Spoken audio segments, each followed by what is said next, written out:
It's a house designed and built under the auspices of the Money Programme. We're calling it Futurehome 2000. Very much a house of the future, but incorporating all the most advanced technology that industry has to offer right here and now. Among our many hopes for the project, we aim to demonstrate that this Money Programme house is at least 60% more energy efficient than a traditional home. In the next 3 months, we'll be following its construction, which is being undertaken by Superhomes Limited, a subsidiary of John Lang. Already, the house is serving as something of a shop window for all that is most innovative in home construction and design. And a glance at some of the names of companies and organisations cooperating and contributing to our future home gives you some idea of the importance that the industry now attaches to new ideas. As you can see from the model, the house doesn't look too traditional, but neither is it an exercise in fantasy. In fact, our Futurehome 2000 will eventually be put up for sale and occupation. Milton Keynes, 45 miles north of London, is the location for the house, appropriately because Milton Keynes was billed as the city of the future when it was begun in 1967. And the Money Programme house will be part of an exhibition village site at Bracknell Common. True, it doesn't look like much at the moment, but work is beginning now on preparing the ground. And over the next 3 months, as Futurehome 2000 begins to take shape, we'll be installing systems and devices that are not just drawing board dreams, but real hardware. They'll dramatically reduce and control the amount of energy needed to run a house of the future from day to day. This is where Futurehome 2000 will stand. And when building is complete, our house will be part of Milton Keynes' Homeworld 81 exhibition, which will include 35 houses full of innovation in construction and design. It's scheduled to be on view throughout the whole of May, and the organisers expect about 250,000 visitors. Since the oil crises of the early 70s, we've become all too aware of the finite nature of our energy. Industry has spent very considerable sums researching new design ideas, and first fruits of the research are sprouting rather at random across the country. This house in Suffolk has a south-facing wall almost entirely of glass, which creates a greenhouse effect to warm the inside with the trapped heat of the sun. These houses in Milton Keynes also have a large glass area, but include a new system of double cavity wall insulation that keep more heat in. And this terrace in Southwark, although not purpose-built, is one of 20 such monitored schemes now in operation in the country, with solar roof panels to cut water heating costs. The Money Programme's House of the Future will include all these ideas, as well as many other advanced applications of electronic and mechanical technology.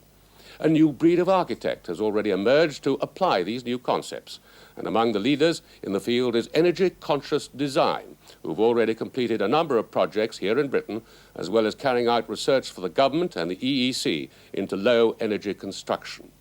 And it's the energy-conscious design team who've drawn up the plans for our Futurehome 2000. David Tarrant, what are some of the features of the house? Well, using readily available components, we've tried to design a house which will be attractive in the marketplace and that will be easy to sell. We've designed the house to face south so that we can make the most of solar gains. So we have an L-shaped house which has this conservatory in the L shape in the front. And this is used to trap heat, which can be transferred into the house by opening the windows or doors, or alternatively by using a small fan. The roof and the walls of the house are all insulated to much higher standards than has been common practice to date. And we also, in the roof of the conservatory, we have solar panels which can be used to heat the hot water. Are you using more conventional forms of heating inside? Or? Yes, we are. There is a backup system. And the novel feature of this, really, is that we use higher efficient boiler than has been used previously. At the back of the house, we have what is in fact a small power station. This consists of a totem, which means total energy module. This is a small gas-driven engine which drives a generator to produce electricity. And this can be fed into the house for lighting and cooking. And it also produces hot water, which can be piped directly into the radiators. Would this, of course, reduce very much the cost then, because fuel bills are enormously high, aren't they? It would indeed, yes. In fact, this unit is rather oversized for a single house, but would be ideal for a group of 5 to 10 houses. So this would make you quite self-sufficient then, wouldn't it? With the use of a colour gas store, for example, at the back of the house, yes, it would.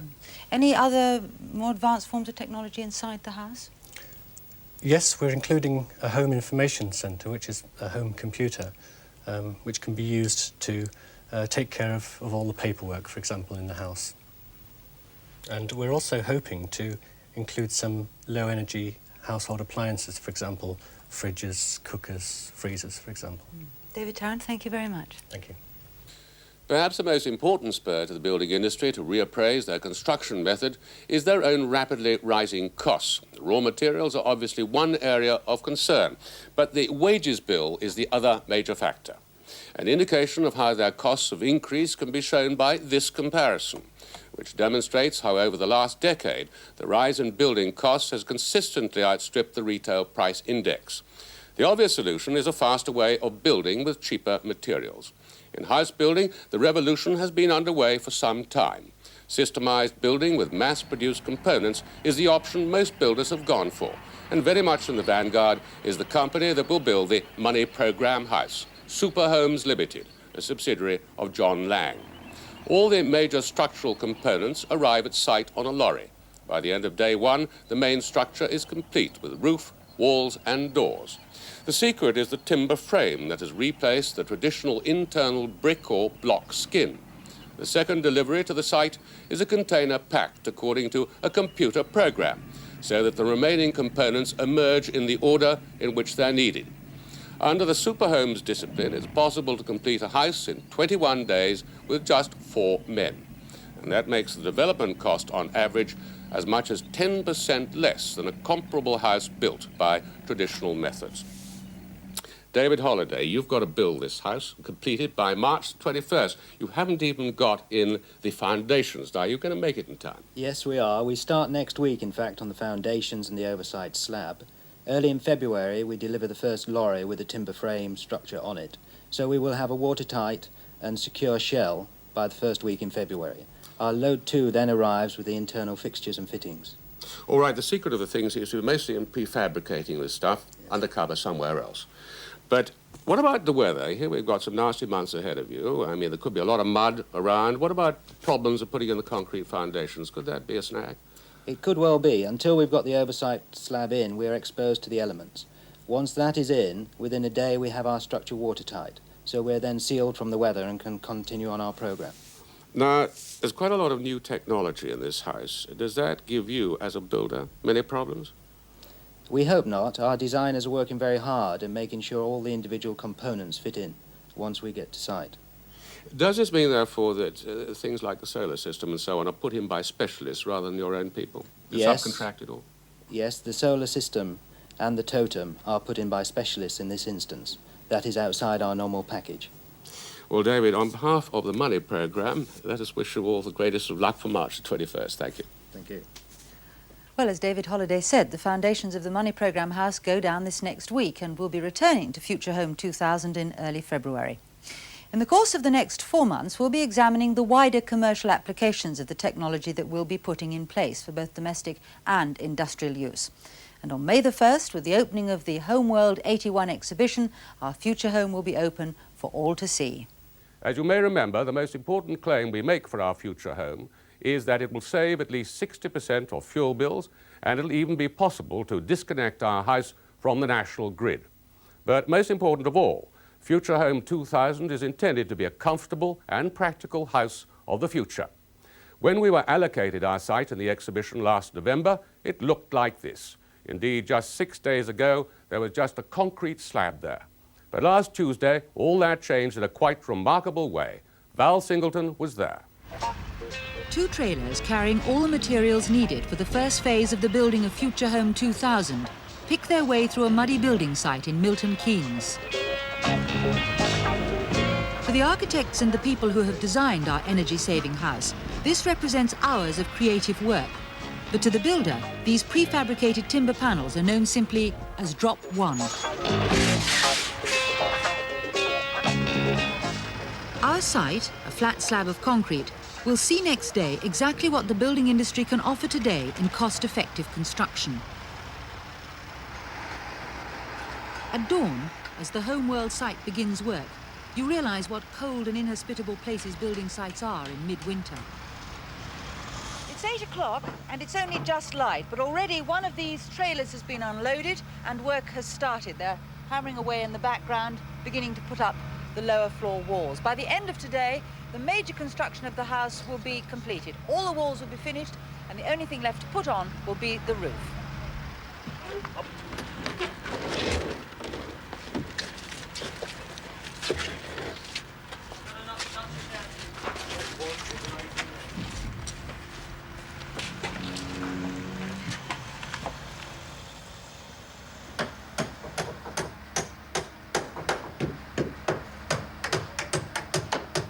The overwhelming impression in watching timber frame construction is the speed, and that is the major factor in reducing costs.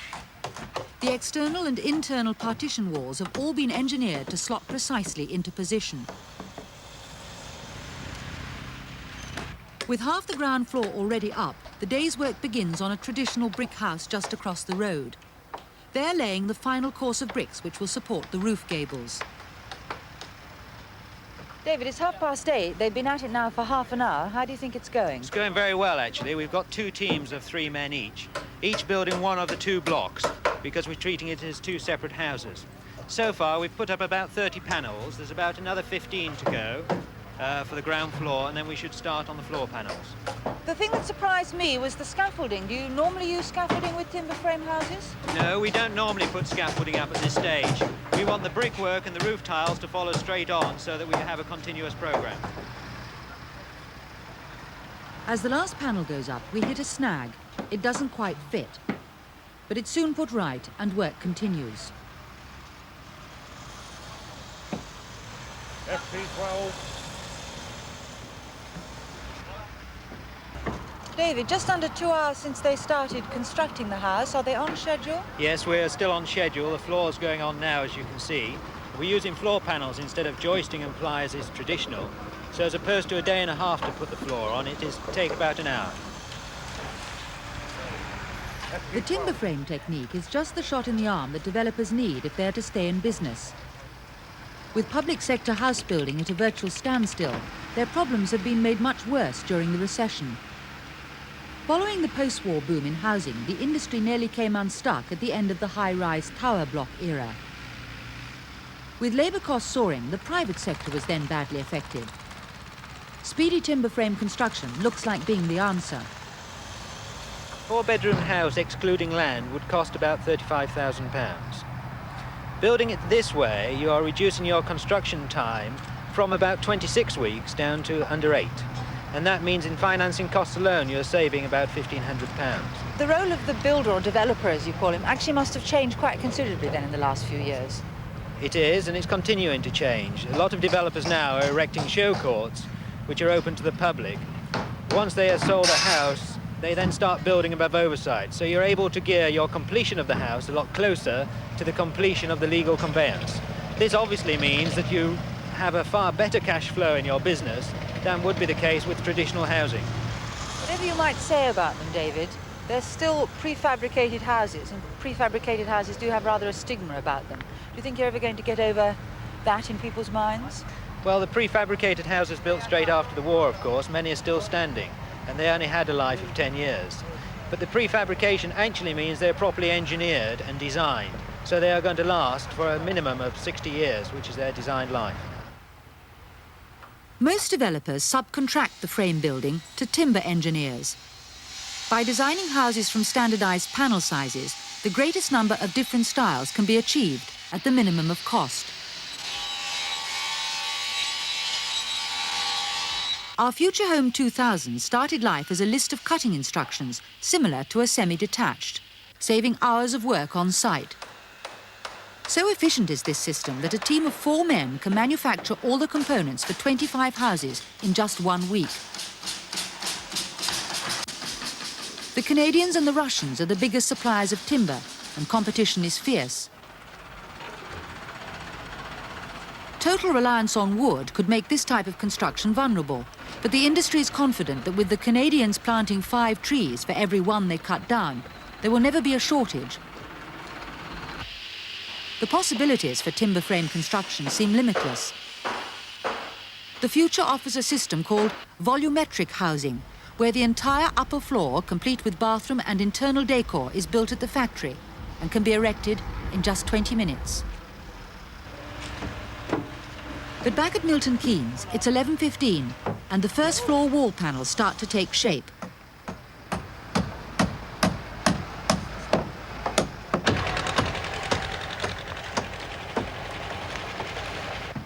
For the team of builders, it's a jigsaw puzzle, with each panel numbered and coded. After that, which way are you working around? Well, we're going around the building this way at the moment. Yeah. It's as far as we can go until we get the joists and the landing down. And then we start over in this other corner and work back round again. Fine. The money programme Futurehome 2000, built from standard timber panels, is nonetheless a complicated construction. Normally, a typical detached timber-framed house could be erected in one day by just 4 men. But whatever the shape, house designers find timber framing both flexible and economic. For example, timber frame is a renewable resource. It grows, and it is also a low energy material, and therefore there's not a lot of energy put into the manufacture of timber frame. You only need a man with a saw, a hammer and some nails, and you can knock the thing together. Are they catching on in this country increasingly? Yes, the current situation is that it's predicted that in the next 3 years 50% of the houses that will be built in the UK will be predominantly timber frame. Finally, and with just 1 hour before the light fades, the roof trusses are being fixed to the upper panels. David, 8.5 hours since they started. They're about to knock off for the day. Are they on target? They're very much on target, yes. We've got slightly further than we anticipated we would do today. We've used 44 man-hours worth of work, which is more than we would normally have for a 1,500 square foot house. But there again, it's slightly more complicated shape. You almost had a setback this morning with that panel that didn't quite fit. Yes, as we thought, we may have a bit of problem with the splay, so we had to alter one of the panels on site, but it only held us up for a few minutes. Day 2, and within an hour the roof has been felted and battened and is ready for tiling. The tiles are delivered, and like everything else today in the building industry, unloading is automated so as not to hold up work on site. Inside, the doors are being fixed, and attention now turns to what Futurehome 2000 will hope to achieve in energy conservation. At the moment on site we've reached a stage where we have the timber panels, which is, this is the inside face of that. Then we'll be going on to put in the insulation. Then of course we put a vapour barrier over the insulation to prevent any moisture getting from inside the house into the cavity area. And then of course we finish the panel with the plasterboard. And that basically is the total construction of the internal frame. As the first week on site ends, the roof tiles are laid. We have also begun the brick cladding that will provide an attractive fascia and give us weatherproofing and further insulation. Friday afternoon, and the roof is near completion. We've now reached the end of drop 1, and the major construction of the house is complete. It's fully watertight, so whatever the weather next week, rain or snow, work will continue on the internal fittings, the plumbing, the electrics, the insulation, and the finishing off of these internal walls. Our next report from the Money Programme's Futurehome 2000 will see it looking very different. The brickwork on the outside of the house will be finished, and the installation will have begun on some of the components that will make this a truly energy-saving house. This week, MPs gave a rather lethargic second reading to a measure entitled the Energy Conservation Bill. And perhaps the lethargy in the Commons wasn't so unreasonable in view of its limited scope. With the cost of energy doubling at today's prices in the next 20 years, nothing short of a revolution in the way we design and build our homes can safeguard our standard of living. And this week we've been starting to equip our energy-saving house of the future, which is being built by Superhomes Limited, to a design by energy-conscious design. As you may remember, we hope that our house will be able to save 60% of all fuel bills. Yet at the same time, it has to be a compact family house.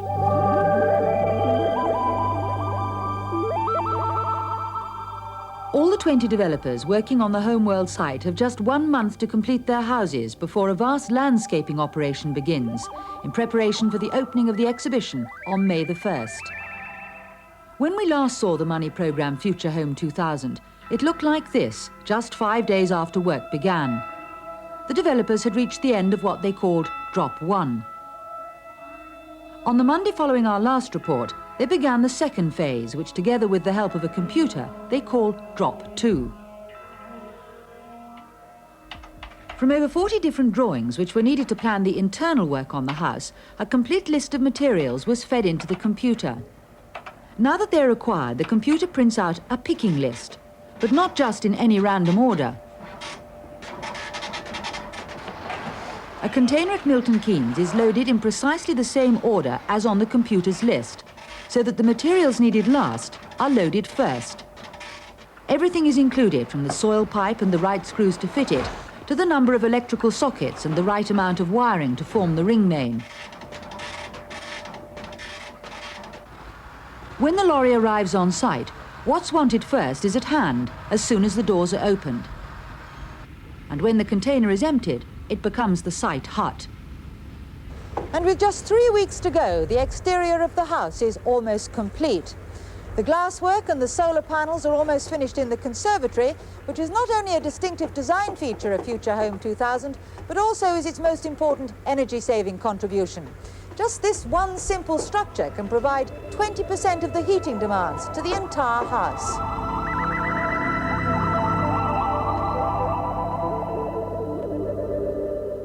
Futurehome 2000 will make the most of all this free heat. We have added to the recommended insulation requirements by packing an extra inch into the wall cavity and a similar amount into the roof. The interior has taken shape with the internal walls going up in just 2 days. The timber frame has been clad with brickwork.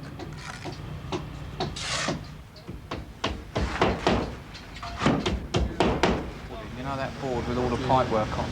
Yeah, we can get it all boxed in then, I suppose. The plumbing for the heating system is well underway and includes a heat store, an auxiliary water tank, which is extremely well insulated. Yeah, good, good.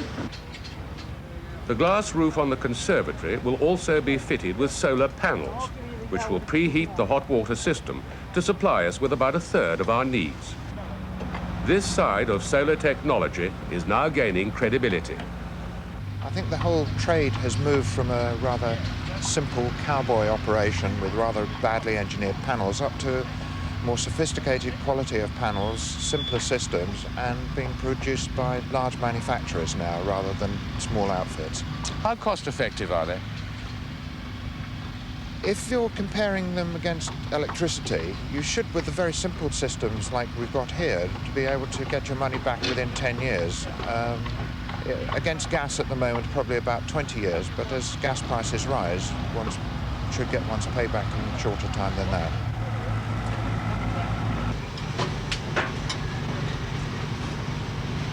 The trouble with glass is that although it generates plenty of heat when the sun shines, at night or in winter when the temperature drops, the heat loss is very high. But on the windows in the main living areas, we've got over that particular problem. By a process perfected by Pilkington, the glass on these double-glazed windows has a special transparent gold coating. That allows the heat to come into the room, but it stops it from going out again by reflecting it back inside. The design theory behind all this use of glass is known as passive solar space heating, an appropriate enough name for Futurehome 2000. But the Department of Energy forecasts that between 500,000 and 1 million new homes and flats using passive solar features will be built by the year 2000, as well as a similar number of existing houses being altered to take advantage of such gains. And the predictions are that by the year 2025, the energy gains will be between 5 and 10 million tons of coal.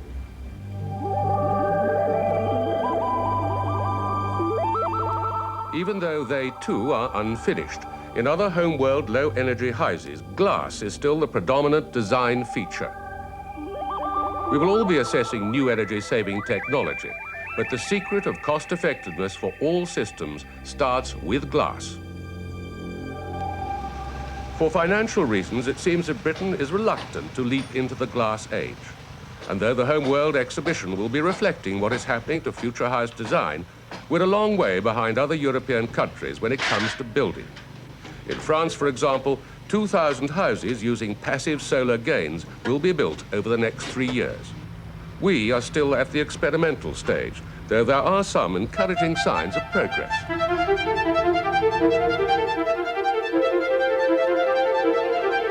In fact, glass technology may have its biggest breakthrough at the British firm of Pilkingtons. Later this year, they will be launching a new type of window onto the Scandinavian market. Like the windows in the money programme Futurehome, they have a special coating, but the units will be filled with argon gas.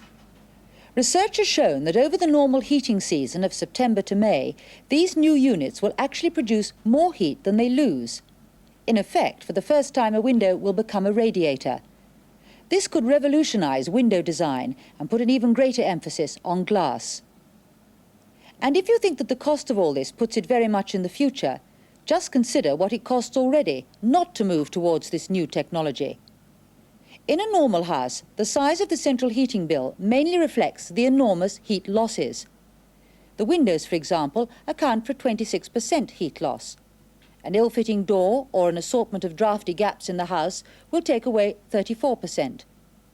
Just the plain brickwork loses 24% of the heat, and the roof, even if it's insulated, accounts for a 9% heat loss. If your feet feel cold, that's because 7% of the heat disappears through the floor. An average central heating bill will now cost you £378 a year, and more as costs rise. But for the money programme Futurehome, we predict that the central heating bill will be a modest £86 a year. Everything about the design of our house is geared to reduce drastically all those heat losses. The conservatory, for instance, with all the windows facing onto it, gives us, in effect, triple glazing. So the house will be naturally very warm indeed. The key to all these savings is the ability to store water at the highest possible temperature, and so use the minimum amount of energy to heat it further, to suit our domestic requirements. The conservatory is the essential ingredient in that low-energy plan. But with that, and the solar panels, our free energy supply has now run out. So that means we'll be complementing the system in winter with more traditional systems of heating. We've gone for traditional water-filled radiators. But we've also chosen 3 alternative heat sources with our eyes very much on the predictions for the year 2000. Firstly, we've installed a solid fuel boiler using a variety of anthracite products. Solid fuel is becoming very popular again as the price of oil heating soars. And they're really becoming rather sophisticated, with the coal being fed through a gravity hopper and needing very little attention. We also feel that as North Sea gas has less of a long-term future than other fossil fuels, someone in the year 2000 will be very glad that we thought of solid fuel in 1981. We've also installed a highly efficient gas boiler. That's if you could afford gas prices with a tariff going up 25%. But all these systems are designed to be compact, and when they're working, we'll be connecting them to an energy monitoring unit, with each room temperature being individually controlled. But perhaps the most interesting concept for the money programme Home 2000 is the facility to go fully independent, if need be, with our third source of power, totem. A total energy module which can supply the combined heating and power requirements to the house. Flexible enough to run on anything from methane to diesel, from natural to bottled propane gas. The starting point is a standard Fiat 127 engine, which has been turned into a highly efficient heat source. The radiator has been redesigned, and the heat that would normally be given off by the exhaust and by the oil in the sump is recycled through a series of heat exchangers. The result is a supply of constant hot water, both for domestic use and for a central heating system. At the same time, the engine itself drives a generator, producing 15 kilowatts of electricity. The whole unit is then encased in an insulated box, so that the totem is virtually noiseless. Just this one unit can supply the combined heating and power needs for 12 insulated houses. In its present form, it's far too powerful for our family house, but that's been taken care of. The rest of the energy goes, the electricity energy goes into the grid, because the excess electricity not being used by the house the control system is such that it will be fed into the grid and will be used by someone down the grid line. That seems a waste in a way. Now, could a unit like this, in fact, feed other houses in the immediate area? Yes, it could. This one unit is vastly oversized for this particular application, but it's a very good demonstration of the principle of totem, combined heat and power, supplying more than one house with the heat and power requirements of a group of houses, cutting down the cost and reducing the energy cost to the people living in the homes. Now, looking to the future, does this mean that units like this could eventually break the monopoly of the national grid? We believe that they have a role to play in the energy conservation objectives of this country. We think that small, easily managed combined heat and power systems, where one or a group of totems are serving the group of houses with heat and electricity at costs which are very much lower than the nationalised industries can produce. With the installations of our various heating systems, the house is really now beginning to come alive. In our next report, it'll be finished, all but for the internal decor and an attractive horticultural touch to the conservatory. All on schedule, and we hope within budget. To judge by the postbag, our energy-saving House of the Future has generated as much interest as anything the Money programme has ever broadcast in its 13-year history. And it just so happens that tonight's edition of the programme is our 600th. In just 5 weeks' time, you'll be able to visit the house when it becomes part of an exhibition village in Milton, Keynes, which goes under the name of Homeworld 81. We hope to demonstrate that this practical family home of the future can save at least 60% of fuel bills. And this week there was cause for some celebration as the builders finished work less than 2 months after the house was begun. Val and I were there at Milton Keynes. It's a little hard to imagine that the Homeworld site is to be open to the public just over a month from now. The weather has turned the place into a muddy resemblance of the Somme, and some developers are desperately behind schedule. Some even give the impression they've only just started, yet they're all supposed to be off the site 2 days from now. Even if they manage it on time, the next stage looks no less formidable. That's the task that Milton Keynes Development Corporation has of landscaping the whole area with 22,500 trees and shrubs and 15,000 bulbs, so that the site will look like spring in bloom on May the 1st.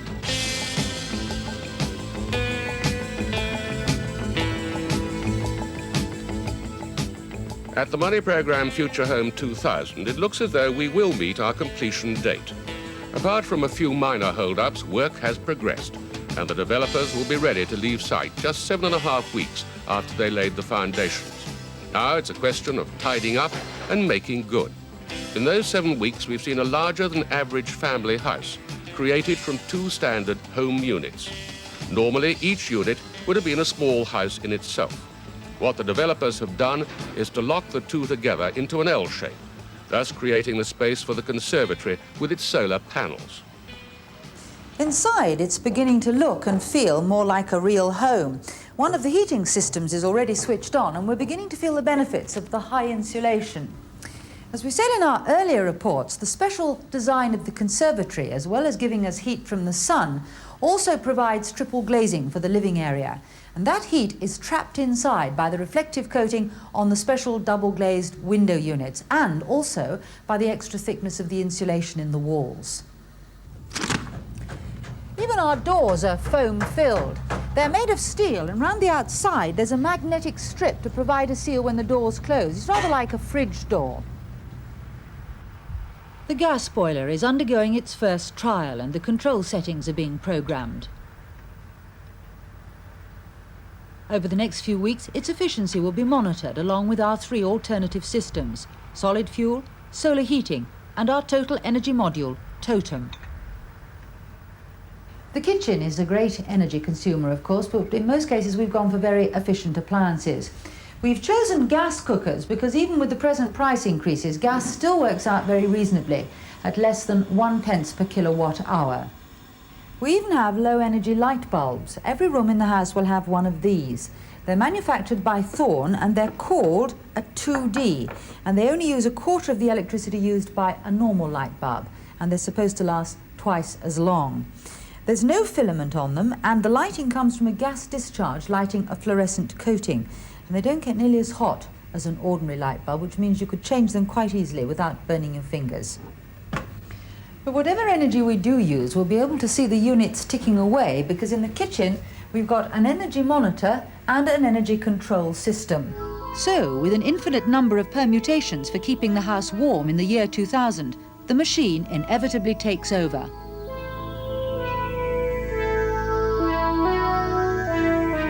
John, there's very high insulation in this house. There's solar heating, special reflective windows, lots of gadgets on the walls, I noticed, but how do the people who live in the house actually control all this special heating? Yes, well, we've made a good attempt to try and control the heating much better than in the past. For instance, the way that we control the heat from the conservatory. We have a temperature detector up here, and we have a similar one on the outside of the house, and when the temperature difference is favourable, it switches on a fan over here, which pulls the heat into the house. Now, supposing you've got your central heating system on, you've gone out, it's a cold morning, you switch this on, and the sun comes out at lunchtime and you begin to get the heat coming in from the conservatory, and don't you then get a very overheated house? No, because we have a temperature sensor which detects the temperature in the house, compares it with the temperature that you set on your control comfort machine, and will switch off the heating system accordingly. What's this other box up here? Oh, that just controls the fan and allows you to reverse the air movements. Yeah. And presumably you set the whole thing on this energy system that I was looking at earlier. That's right, yes. It looks quite complicated, is it? No, it's not really.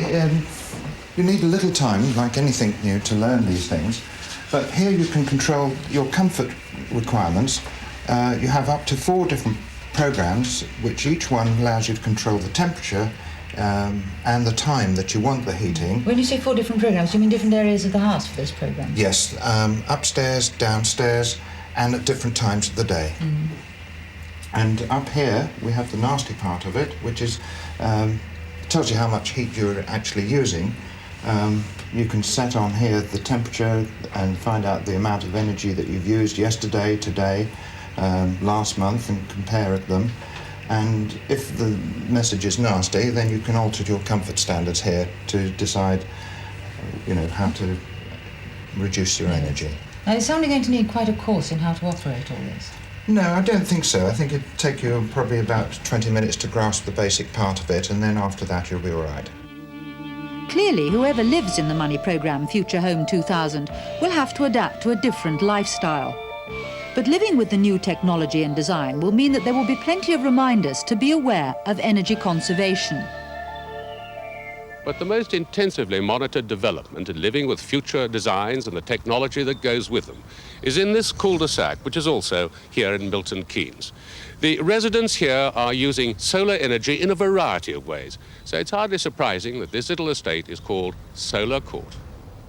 There are 9 houses here, identical in design, but not in energy-saving techniques. They're all well insulated with warm air central heating. 3 have 40 square meters of solar paneling.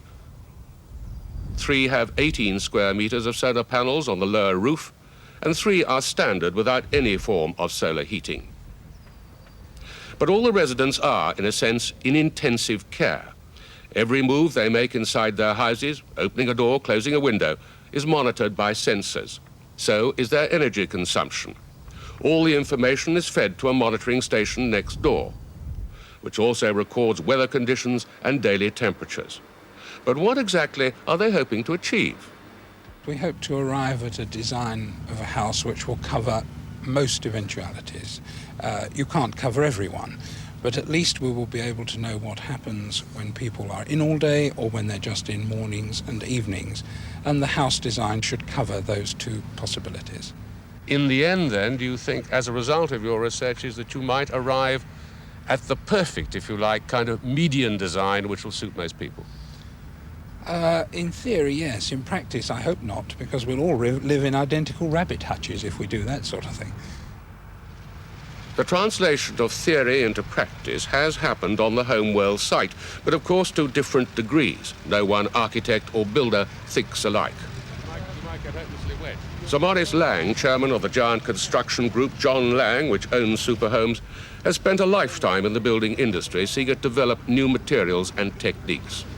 The money programme's Futurehome 2000 incorporates many sophisticated energy-saving features. But how would an experienced builder go about selling it, especially in the depths of a recession, which has hit the construction industry harder than almost any other sector? This can give better value for money. And in the end, if you get better value for money, you persuade more people to buy and you give them confidence and so on. And you'll give them better value for money by being able to build to a higher standard for the same price. And also, in this particular house, you'll give them a very great asset of low fuel bills for the future. The whole of the building industry depends on the confidence in the economy. Till that gets right, the industry as a whole will not get right. But say the economy does start to go the right way, is there any way that the housing industry can actually capture the imagination of the public? Yes, I think so. I think, firstly, the public are very conscious about housing. Housing in this country, we may not think so, is more developed than in most countries in Europe, not in the States. People are interested in their homes. They want to have a better home, and therefore the interest is there naturally. And if they see a way of achieving their objective of having a better home quicker, more efficiently, to a better standard, then they will be extremely interested in it. In the 7 weeks that it's taken to construct Futurehome 2000, the builders have tried to do two things: reduce conventional building costs through standardization and prefabrication, so that there'll be more money available for energy-saving equipment. In fact, the building alone cost just a third of the total price. So what did the whole package amount to? Well, in terms of price, it's an exhibition house, and it was a prototype, being the first one we have built.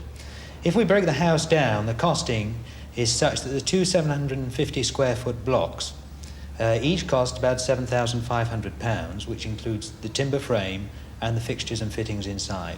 The link block with the staircase is about £2,000. You're up to about 17 now? About 17,000. Then your foundations, brickwork, roof tiles, decoration and external works would be about another £15,000 or £16,000. 32, 33. Correct. Anything more? Yes, the heating systems, my first price included one heating system, a gas-fired boiler. We here, of course, have got the conservatory, the solar panels, the totem. So that lot, again, will be about another £12,000. 44, 45. Correct. But that, of course, doesn't include the cost of land. No, excludes the cost of land. That's an important point, though, isn't it? Yes, but land cost varies across the country, of course. In Milton Keynes, this plot would probably cost about £12,000 to £14,000. And by the time we return to Homeworld on May the 3rd, our reporter Nick Clark and his family will have had an opportunity to sample life inside the house and to deliver their verdict. Good evening and welcome to this special edition of the Money Programme, which tonight comes live from Futurehome 2000, our energy-saving house of the future. The house, we're glad to say, is now completed and fully furnished, and this weekend marks its opening as part of the Homeworld 81 exhibition here at Milton Keynes. The exhibits cover a wide range of thinking on future design and construction. Some of the houses are modest, even straightforward. Others are rather more fantastic. But with the cost of energy likely to soar in the next 20 years, they all make some contribution to the debate on how we will need to live by the end of the century. And we'll be taking a closer look at some of them later.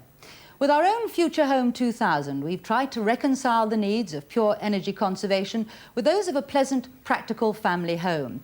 And already one family has had experience of the house.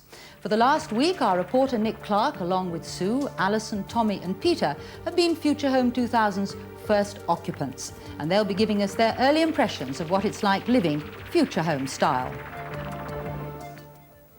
But of course, this sort of revolution in our lifestyle will have to be matched by a change of attitude on the part of the institutions. Tonight, we'll be talking to the building societies, the town planners and the insurance companies about their part in our future housing needs. And we'll also be looking at the role of government in persuading us to change our free-spending energy habits. All that, plus the rest of the week's financial news in our regular weekly feature, Money Week. A family house of this size would normally cost almost £400 a year to heat. Futurehome central heating bills could be as little as £90 a year. But that's not the end of the story by any means. This past week has shown us just how capricious the British climate can be. So all along there's been a need to design the house to cope with the widest range of weather conditions, often following each other in quick succession. Take, for example, these thermal blinds which we've installed throughout the house. They've been specially designed to keep the heat in during the winter and to keep it out in summer. And the entire conservatory has been designed with the same sort of flexibility in mind. There are opening windows all around the bottom of the glass area, and in the roof there are 2 more windows which open automatically when the temperature begins to rise. And should you think that being energy conscious condemns you to living in an airless box, there's a further flow of air passing through the roof light above the staircase. Both the performance of the house and our day-to-day living conditions will be controlled by the microchip. With the help of this energy monitor and the so-called comfort control attached to it, we can make sure that we never use any more energy than we really need. And that's the thinking behind the installation in the house of the separate heating systems. The solar panels feeding directly into the hot water cylinder are just one of the 4 heat sources we have in Futurehome 2000. Added to our solar energy supply, we have a solid fuel boiler providing hot water through a heat store to the cylinder. Our total energy module, Totem, running off either natural or propane gas, again feeding through the heat store into the system. And finally, an efficient gas boiler heating water direct to the cylinder and programmed to switch on if neither the solid fuel nor the Totem are in use. The water is then fed into the upstairs radiators independently of downstairs, and of course to the domestic hot water supply. And the brains behind the design of the house and the installation of the various systems is John Doggett. John, the house is completed, everything's functioning. Are you satisfied now that you did make the right choice of systems? Yes, I'm basically delighted with how it's performed so far. The very, very few minor snags have been very quickly cleared up. It seems to be working fine. Anything that you would have done a little differently or not? Yes, I think the heat store it's just too big for its present place, and I'd have it in an enlarged garage, but in the very quick time that the house was put together, I think that's a very minor peccadillo. We haven't, of course, since the house was completed, had a lot of sun, so I imagine it's too early to tell how the solar panels are working. Yes, as soon as we got the house together, the clouds came down. Now, fuel costs will probably double by the year 2000, but how will we see the price of the technology that we've used in this house change? Will that drop considerably? I think that the gas is getting up to roughly to its limits of where we can improve it in performance and reduce the price. It'll go up a little bit more, maybe 10% or so on, but we're getting to the end of it. The coal system, I think there'll be improvements in feeding the coal into the boilers in the next few years. Again, I don't think the cost will change very much, but I think they'll be even more convenient. Solar panels? The solar panels, yes, those I see something happening in a big way. I see cost reducing quite considerably, maybe as much as half, and becoming very competitive. The last thing is the Totem, really, and that needs to be brought down in price. I still think that's a little overpriced, but then it's being made in such small quantities at the moment. And you see it all becoming more efficient and more competitive, I imagine? Yes, oh, definitely, and very much replacing our present techniques. John, thank you very much. Of all the ideas incorporated in Futurehome, perhaps the most radical is this Totem, or Total Energy Module. In effect, it's a generator with a difference. It supplies both heat and power simultaneously, but can operate independently of the national grid. It's the sheer inefficiency of any grid system which suggests to us that devices like Totem could have a role to play in our future energy needs. Consider the following dramatic statistics. For every 4 units of potential energy arriving at our power stations, 3 units are lost either in the process of generating the electricity or in transmitting it along the grid itself. So, however economically the consumer spends his 1 unit, 3 have already been wasted in getting that unit to him. A machine like Totem, on the other hand, can serve as a highly efficient mini power station with practically no losses at all. Just this 1 unit can supply the combined heating and power needs for 12 houses. Tom Smale, this is something totally new for domestic use, and indeed you've only just got the permission of the local electricity board to use it. Tell me, what has your practical research found out? So far, Brian, we have found out that we are reducing energy costs on this Futurehome 2000 by anything more than 30%. We have also found that on our preliminary calculations, the cost of the electricity produced by this unit installed is approximately 2.1p per unit, which is below the CEGB price at the power station before distribution and profit. Well, that's good to hear. Now, tell me, if one wants to install a totem on an estate, does one have to have the permission of the electricity board? Yes, we want to work in conjunction with the electricity board. We want to ensure that they are satisfied with all the security and safety measures built into the totem, so that there are no problems for them when it is connected to the grid. But once that's done, there can be no further argument, would that be true? We hope so. There should be none. And what about the future? We know this is a big one. Will there be smaller ones for individual houses eventually? No, we don't think so. Certainly not produced by Fiat. What we believe is that this model for a modular system will bring combined heat and power schemes at an intermediate scale, realizable now into fact, rather than waiting for large systems coming in from power stations in the future. We think that also that will give us the infrastructure for fitting in with those large schemes when they do in fact materialize. Tom Smale, thank you. Thank you very much. Well, one prediction that we can make with confidence about the year 2000 is that virtually any product that relies on microelectronics will be much more cost-effective than its more traditional competitor. I mean, take, for instance, the ordinary lock and key. I mean, even that's not going to be immune to change. It may seem a little self-indulgent in the 1980s to have a computerized combination lock, but you never know. In 20 years' time, this could well be commonplace. If I can remember the number, I'll let myself in. 3229. And it works. Well, it's going to take a real mental leap to imagine all the small details that are going to make life so very different in 20 years' time. And it's a leap that our reporter in the last week, Nick Clark, has been making. Because we asked Nick, along with his wife Sue, twins, Tommy and Alison, and baby Peter, to move into Futurehome 2000, lock, stock and barrel, to sample the kind of life that this house might afford in 20 years' time. They did warn us the estate won't quite be finished when you arrive. Bit of work still to be done. Afraid you'll have to get your own milk and papers. The only things you're likely to get delivered in the next few weeks are crazy paving or topsoil. It's a bit like arriving at a party when the host is still heaving the furniture about and peeling the potatoes. Hello. Hello. The last pint of milk from Milton, Keynes. Inside the family's temporary home, the splendid insulation of walls and windows reduced all that construction noise to a distant rumble.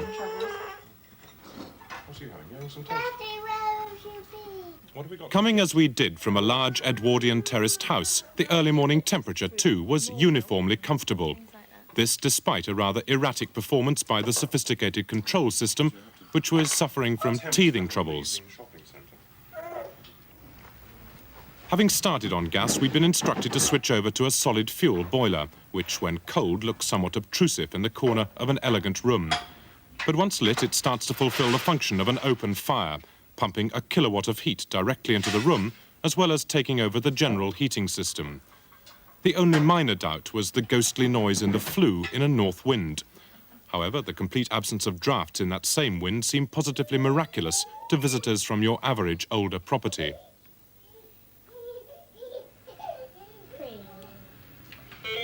Very good.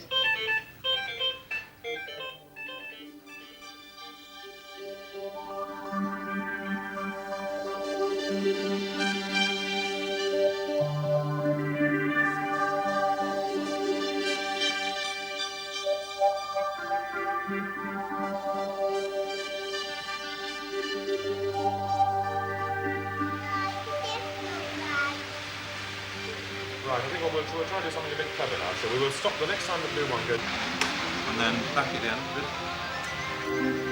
Back it goes a bit more. We'll stop that there. The twins and I, purely in the interests of investigative reporting, examined the merits of model trains controlled by microchip. For the house was to demonstrate high technology as well as the saving of energy in everything from high-efficiency vacuums to low-energy spin dryers and televisions.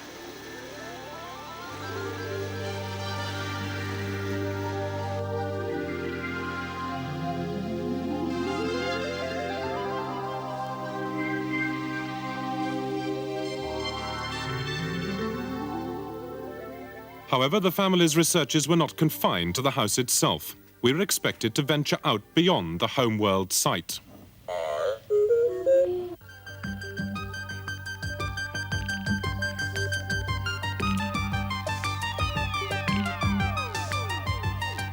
Any resemblance between Milton Keynes, MK to its friends, and Dallas is purely coincidental, though just as Texans love superlatives, this shopping centre is described as one of the biggest in Europe. But this new kind of city, as it's billed, is growing fast. It's more than doubled to 100,000 since 1967 and should reach 200,000 in the 90s.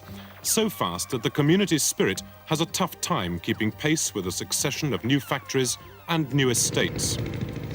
A simple test of your suitability for MK, I was told, is whether you see mud on the road as a wretched nuisance or another exciting new expansion of the city. So, through the mud, home again.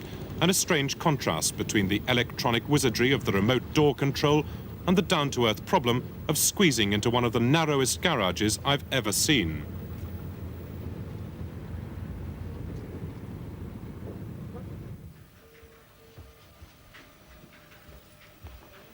There's nothing much in the way of energy saving in a study festooned with gadgets, but it indicates the way that many of us will eventually spend far more time at home, where data banks and computers will make journeys to the office redundant. And the whole family will feel the change, witness the home computer. There's one demonstration table here for groceries, a plan for a year, which shows only £60 for June. Presumably we're going away on holiday. But let's say we decide to stay at home and have lots of guests, so the bill goes up to £250. Immediately the whole year's figures are thrown out, and I can find out exactly how much I need to save in each of the rest of the months to break even by Christmas. A depressing thought. I think for the time being I'll stick to shutting my eyes and hoping the overspending goes away. They tell us leisure will become more important too. In this house, the conservatory is a most enjoyable extension to the ordinary living space. But the areas of glass do present certain difficulties which will need attention. Condensation proved to be quite a serious problem as outside temperatures fell. And some of the family lost hours of sleep when the weekend storms lashed sleet against the glass, although those were exceptional conditions.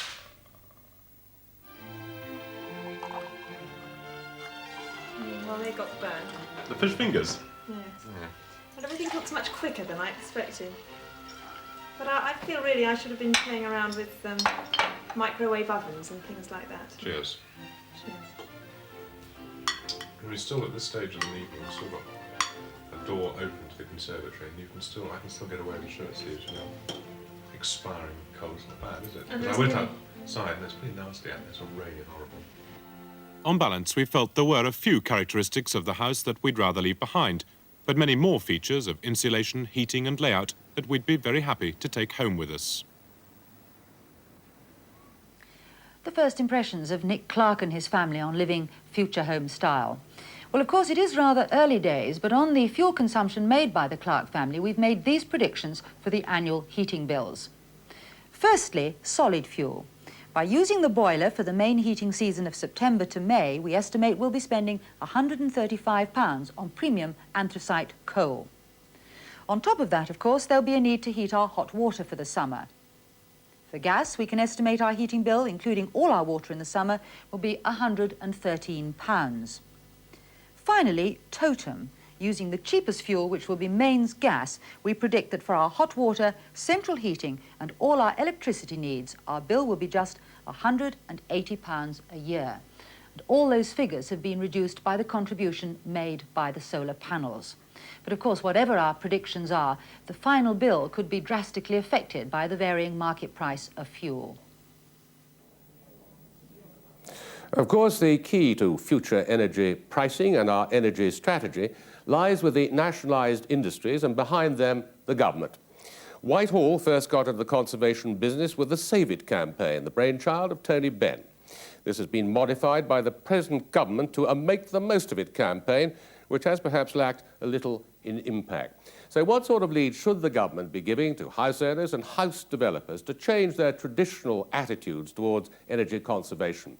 Now, Pat Coyne, you made a study of energy conservation over some years now. Has the government got an energy policy?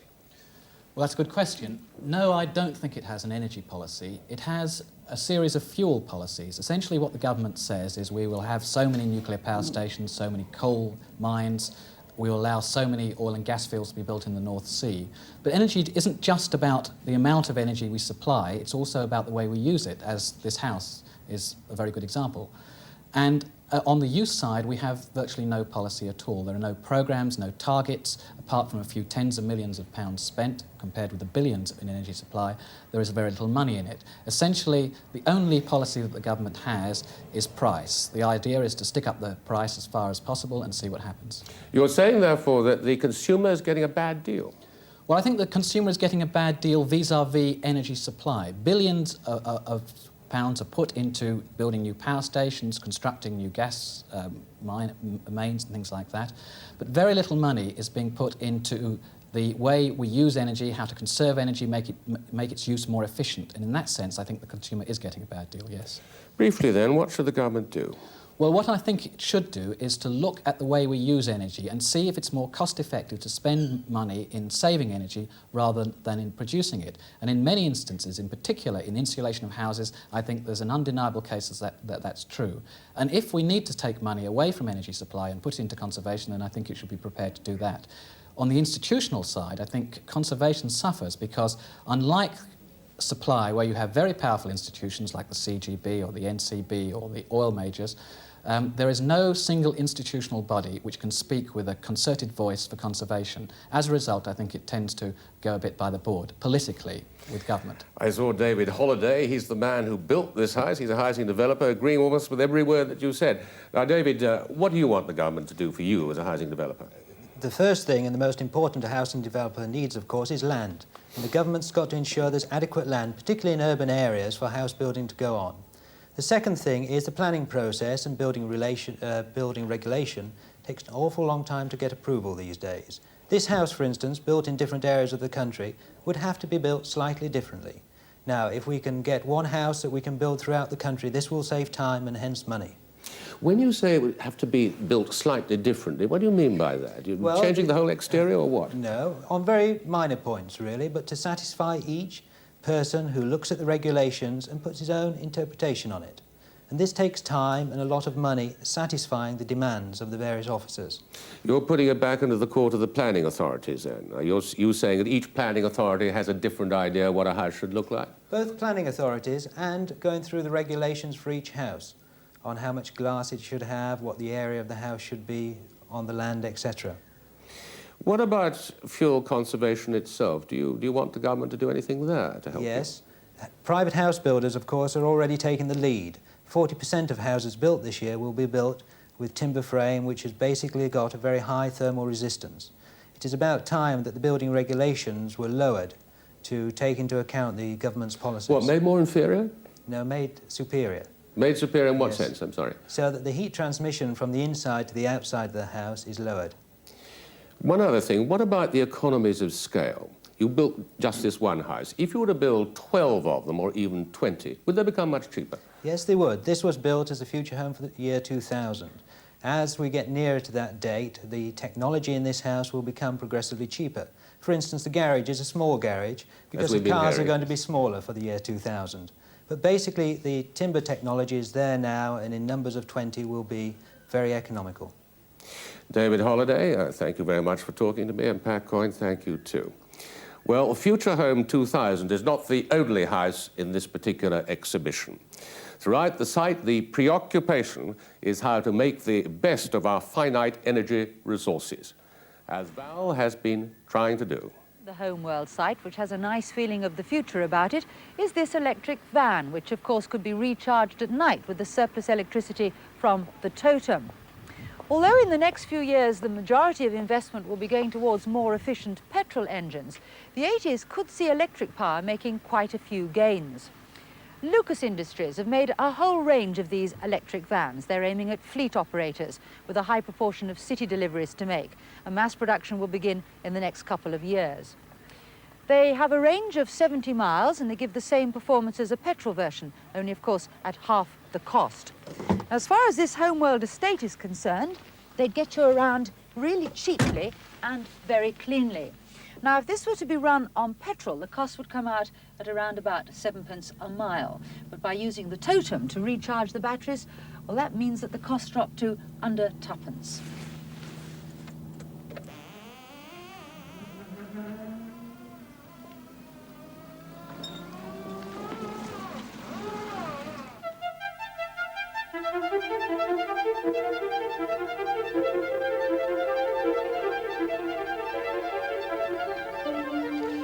When the exhibition closes at the end of the month and the houses are bought on the open market, the residents of the Homeworld site will be able to make one uncontestable claim.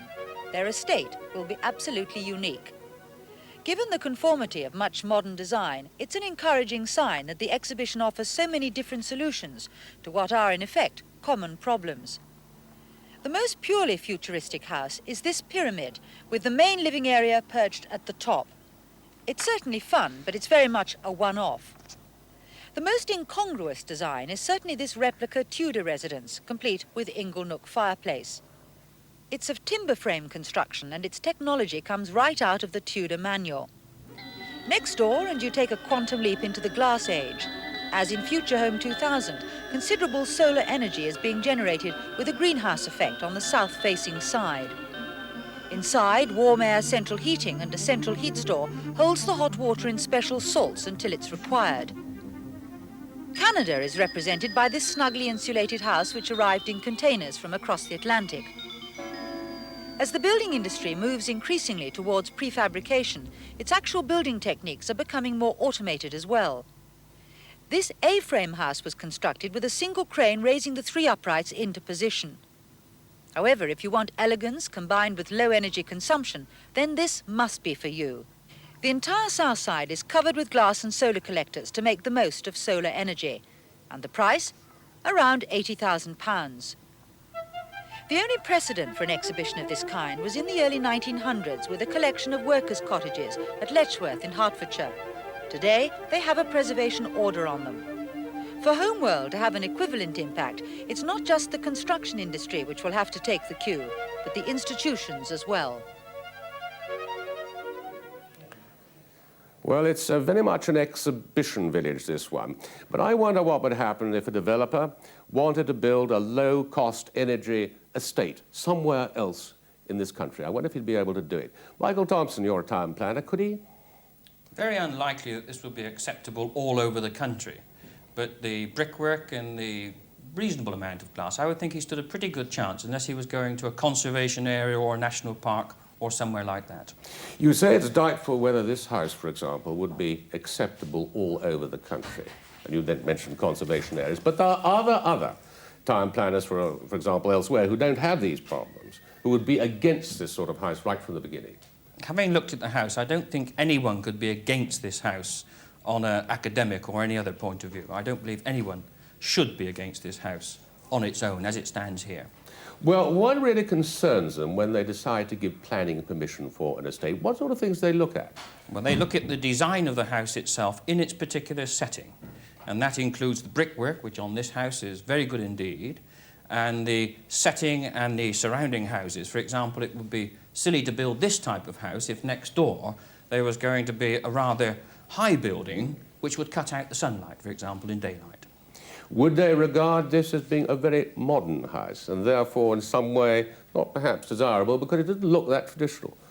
It doesn't look traditional, but I wouldn't call it an exceptionally modern house. In the past 20 years we've had more modern-looking houses than this particular house. And for which planning permission has been given? Planning permission has been given and the houses have been erected. Now, if you're going to put down a house like this in an estate, does this mean, in order to get planning permission, that you've got to convince the authorities that every other house in the estate which you're building is going to look very much like it?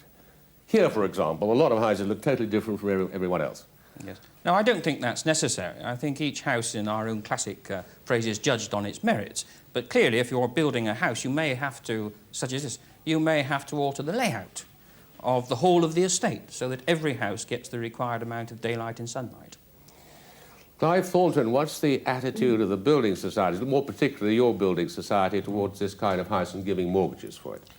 Well, we'd regard this as a one-off type house because of the price of it. We are trying to encourage more new housing in the low-cost areas, and we are doing all we can to encourage developers to use timber frame methods, but we like a brick cladding because we think that has energy conservation properties and also keeps down the noise. But you're in favour of timber frame houses, are you? Yes, we are. 20% of the money we are currently putting into new building. This year we'll put £400 million into new building, and 20% of that will go towards timber framed housing. It keeps the cost down, and the aim is to try and keep the cost of new housing down so particularly the first-time buyer can buy it, and that is where timber frame comes into its own.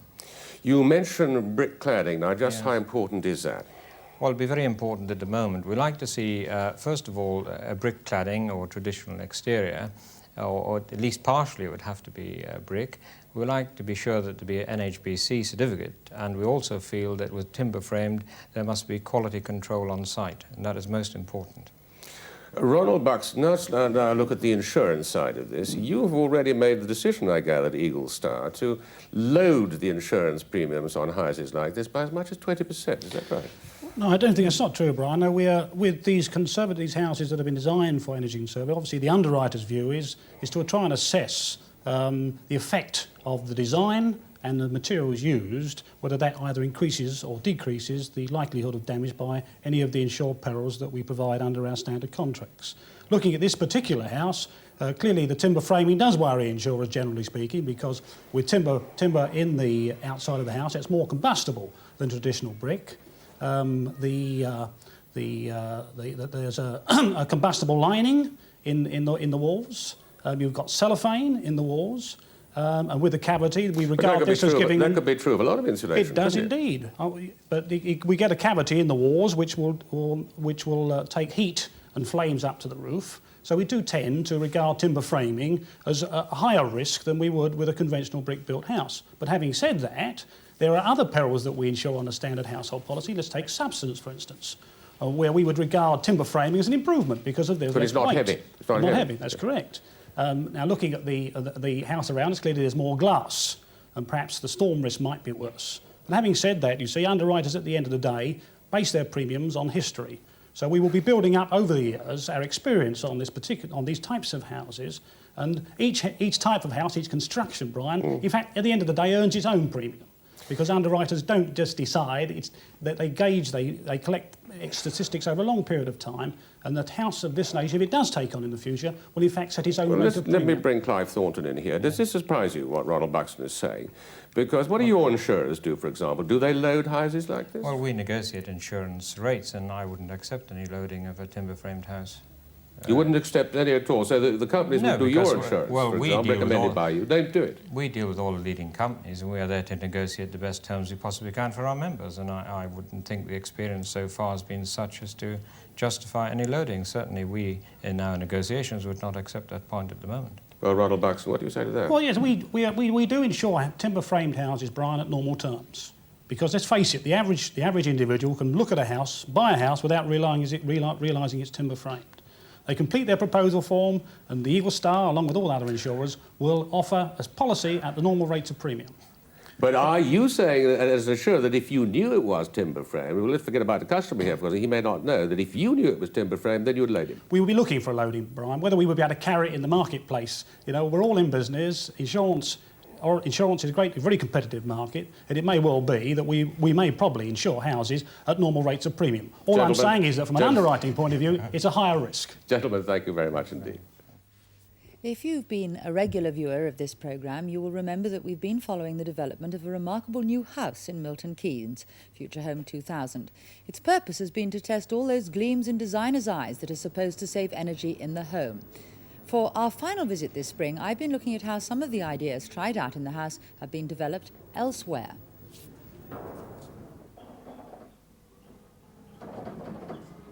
It is this computerized warehouse which has made the building techniques used in Futurehome so successful. Each basic house is delivered to the site as one lorry load of timber frames and 2 small containers, packed with all the necessary fittings.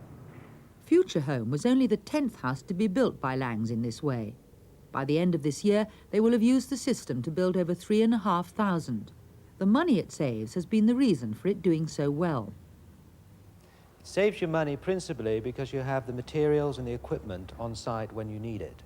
So it means that your stock problems on site are now non-existent, late deliveries of materials, etc. So you're able to build far quicker than you were under traditional systems, which means you have less finance and capital tied up in work in progress than has been the norm in our industry. So this form of building is a great deal cheaper. It also gives you the chance to put in very high levels of insulation. In their buildings, Langs always now use the same thickness as was specified for Futurehome. All it takes to heat one of their new single-bedroom flats is one 2-kilowatt gas heater. When energy-conscious design were given the job of designing Futurehome, they incorporated many of the most up-to-date features of building design. But because of the shortage of time available to them, they inevitably picked systems and techniques from those already being developed for commercial exploitation. We chose to insulate the house as part of the general approach of stopping the leaks in it. We put fiberglass insulation into the walls. We put into the loft and into the ground floor slab, we put insulation into that. And we also looked at and used a special type of double glazing, which has got a film coating on it, which gives it much better performance than even double glazing gives it.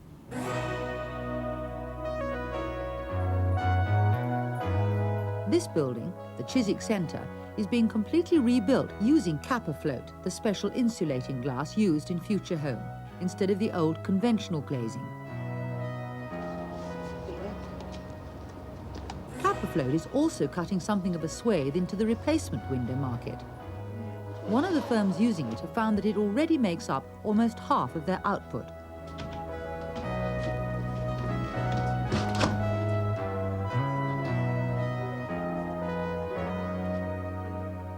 But the new house market has proved a far harder nut to crack. First-time buyers are far more worried about the cost of the house than about the size of their heating bills. Better insulation and the greater efficiency of modern boilers has cut them back anyway. But for bigger building, Futurehome's totem heating system can save a lot of money. Its 900cc car engine runs on gas and produces both heat and electricity. It's far too big to join the roses in suburban back gardens, but it's ideal for hotels, hospitals and other large institutions. This particular totem has been fitted in a motel near High Wycombe for testing, but it will never completely replace the building's main boilers. Instead, the idea is to install enough totems to meet normal electrical demands, and any extra heat that's needed will come from the conventional boilers. This one unit could save the hotel £4,200 a year. Less commercially successful has been Futurehome's most radical feature, passive solar. Passive solar is a technique where you use the building itself to capture the solar energy rather than having an elaborate system to do it for you. In this case, we're using a large conservatory. Where the sun comes through, it's trapped behind the conservatory walls, it heats up the air in the conservatory, and then we have fans or natural convection takes that heat into the house. We're using it as much as we can with having the large windows on the south face and the small ones on the north face. In the southeast, with land costs at £150,000 per acre, it does mean, however, if you go the whole hog, that you will reduce your density by up to 20%, and this will obviously go on to the purchase price of the house. So our use of it is limited. Keeping your north-facing windows as small as possible and siting your living area with its far larger glass area on the south side of the house is the most elementary way of making free use of the sun's energy. But while this may work quite happily for a single row of houses, the layout of the final estate will have to be very different to make every house face southwards. The building industry is going to need a great deal of persuasion. It's going to be carrot and stick. The find that the market is starting to require it, so that will be the carrot. And I think the stick will come because sooner or later I think government will incorporate this in building regulations, as they already do in France, for instance. At the moment, the government shows no sign of following the French lead. If it ever does, Futurehome will only be the first step on the ladder. The technology is there. All it now needs is the money and will to develop and use it.